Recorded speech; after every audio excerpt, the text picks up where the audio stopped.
News 18 ಕನ್ನಡದ digital ಕಂಟೆಂಟ್ಗೆ ಸ್ವಾಗತ. ನಾನು ಚಂದ್ರಕಾಂತ್ ಸುಗಂಧಿ. ಸಚಿವೆ ಲಕ್ಷ್ಮೀ ಹೆಬ್ಬಾಳ್ಕರ್ ಕ್ಷೇತ್ರದಲ್ಲಿ ಈಗ ಏನು ಬಹಿಷ್ಕಾರದಂತಹ ಪದ್ಧತಿ ಇರತಕ್ಕಂಥದ್ದು ಇವತ್ತು ಬಯಲಾಗಿದೆ. ಆದ್ರೆ ಈ ಗ್ರಾಮಸ್ಥರನ್ನು ಯಾವುದೇ ಕಾರಣಕ್ಕೂ ಬಹಿಷ್ಕಾರ ಹಾಕಿಲ್ಲ ಅಂತಕ್ಕಂಥ ಸ್ಪಷ್ಟನೆಯನ್ನು ಕೊಡ್ತಾ ಇದ್ದಾರೆ. ಸುವರ್ಣಸೌಧದ ಕೂಗಳತೆಯ ದೂರದಲ್ಲಿರುವ ಕೊಂಡಸ್ಕೊಪ್ಪ ಗ್ರಾಮದಲ್ಲಿ ಈ ಒಂದು ಬಹಿಷ್ಕಾರ ಪದ್ಧತಿ ಇವತ್ತಿಗೂ ಜೀವಂತ ಇದೆಯಾ ಅಂತಕ್ಕಂಥ ಅನುಮಾನಗಳು ಈಗ ವ್ಯಕ್ತವಾಗಿವೆ. ಈ ಬಹಿಷ್ಕಾರ ಯಾರಿಗೆ ಹಾಕಿದ್ರು ಮತ್ತು ಕಾರಣ ಏನು ಅಂತ ಹೇಳ್ತೀನಿ. ಅದಕ್ಕೂ ಮೊದಲು ನ್ಯೂಸ್ 18 ಕನ್ನಡದ ಯೂಟ್ಯೂಬ್ ಚಾನಲ್ ಸಬ್ಸ್ಕ್ರೈಬ್ ಮಾಡಿ, ಹಾಗೇನೆ ಬೆಲ್ ಐಕಾನ್ ಒತ್ತೋದನ್ನ ಮರೆಯಬೇಡಿ. ನ್ಯೂಸ್ 18 ಕನ್ನಡದ ಫೇಸ್ಬುಕ್ ಮತ್ತು ಇನ್ಸ್ಟಾಗ್ರಾಮ್ ಪೇಜ್ ಅನ್ನ ಫಾಲೋ ಮಾಡಿ.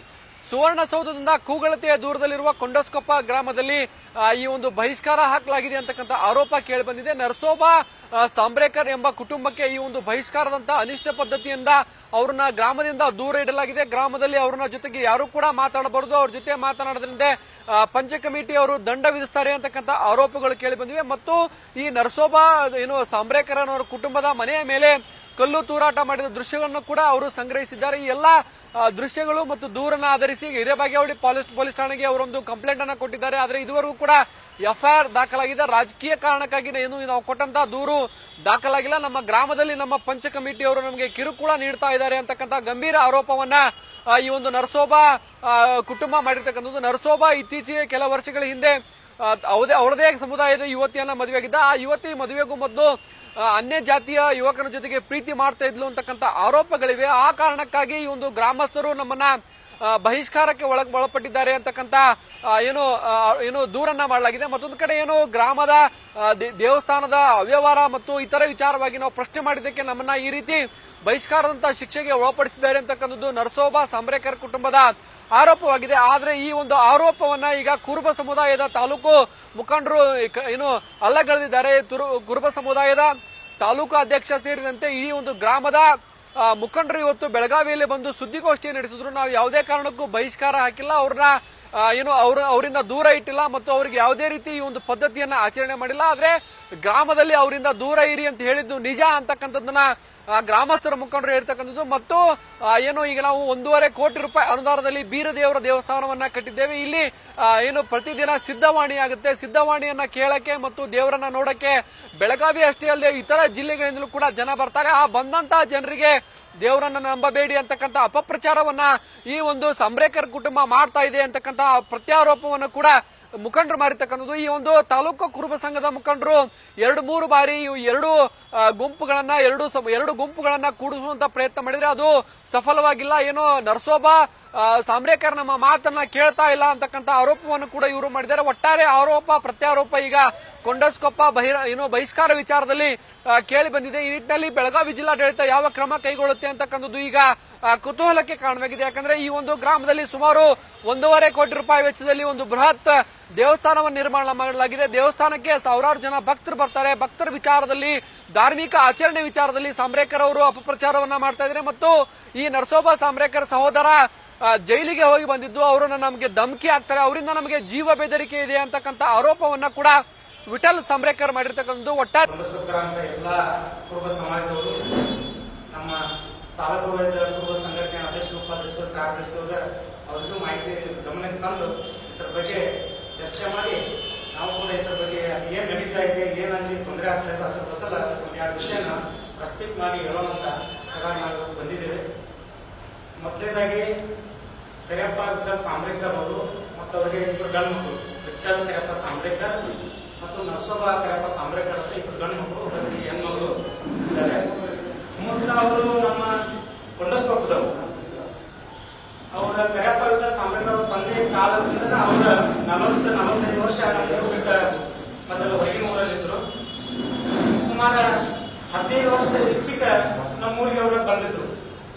ಬಂದಾಗ ನಮ್ಮ ಊರಿನ ಗುರು ಹಿರಿಯರು ಇದು ನಮ್ಮ ಕುರಿ ಹಿಂದಿನ ಮನೆ ಐತಿ, ಇದನ್ನ ಎಲ್ಲೂ ಹೊರಗೆ ಬರೋದ್ ಬೇಡ, ನಮ್ಮಲ್ಲೇ ಇರ್ಲಿ, ನಮ್ಮ ಹಿಂದಿನಾಗ ಇರ್ಲಿ, ನಮ್ಮ ಊರಾಗೆ ಇರ್ಲಿ ಅಂತ ಅದೊಂದು ಸ್ಥಳಾಂತರ ಇರ್ಲಿಕ್ಕೆ ಅವಕಾಶ ಮಾಡಿಕೊಟ್ಟ ಸದ್ಯತೆ ಅಂತ ಅವ್ರು ಇರಕ್ಕೆ ಅವಕಾಶವನ್ನು ಮಾಡಿಕೊಟ್ರು ಸರ್.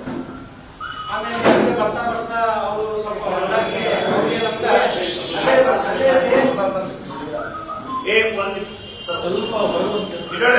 ಅವರು ಸುಮಾರು 15 ವರ್ಷ ಕಾಲದಿಂದ ನಮ್ಮ ಊರಾಗಿದ್ದರು. ಅಲ್ಲಿ ಜನಕ್ಕೆ ಅವರಿಗೆ ಸ್ವಲ್ಪ ಮ್ಯಾಗಿನ ಮ್ಯಾಗ ಆಜುಬಾಜಿನ ತಕರಾರುಗಳು ಸ್ವಲ್ಪ ತಕರಾರುಗಳು ನಡ್ಕೊಂಡು ಬರ್ತಾ ಇದ್ರು.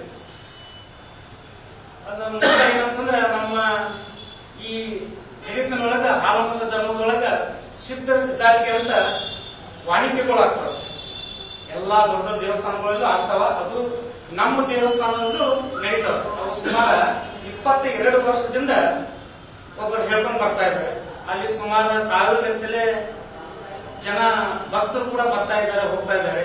ಅಂತ ಟೈಮಲ್ಲಿ ಅಮಾವಾಸ್ಯೆ ರವಿವಾರ ಭಕ್ತರು ಬಂದಾಗ, ಅಮಾವಾಸ್ಯೆ ದಿನ ನಮ್ಮ ದೇವರ ಪಲ್ಲಕ್ಕಿ ಉತ್ಸವ ಆದಾಗ ಬಂದು ಅವರು ಅದನ್ನ ಹಿಡಿದು ಗಲಾಟೆ ಮಾಡೋದು, ಇದು ಸಿದ್ಧರ ನೀವು ಹೇಳ್ತೀರಿ, ಇದು ಹೇಳೋಲಿಕ್ಕೆ ಇದು ಎಲ್ಲ ಸುಳ್ಳು ಐತಿ, ಇದು ಭಂಡಾರ ಸುಳ್ಳು ಐತಿ ಅಂತ ಪದೇ ಪದೇ ನಮಗ ಕಮಿಟಿ ಹಿರಿಯರಿಗೆ ಪೀಡಿಸ್ತಾ ಇರ್ತೀರಿ. ಅದು ಇಂದು ಸರಿ ಹೋಗೋದು ನಾಳೆ ಸರಿ ಹೋದಂತ ಇವರು ಹಂಗ ಅದನ್ನ ದೂಸ್ಕೊಂಡು ಬಂದ್ರು.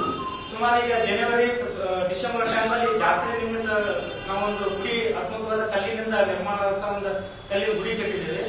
ಅದು ಫೆಬ್ರವರಿ 6ನೇ ತಾರೀಕಿನಂದು ಅದು ಉದ್ಘಾಟನಾ ಕಾರ್ಯಕ್ರಮ ಇಟ್ಟಿದ್ದು. ಅದಕ್ಕೆ ನಿಮಿತ್ತವಾಗಿ ಅದಕ್ಕೆ ಏನು ಬೇಕಾದಂತ ವ್ಯವಸ್ಥೆಗಳು ನಾವು 3 ತಿಂಗಳಿಂದ ಮಾಡ್ಕೊಂಡು ಬರ್ತಾ ಇದ್ವಿ.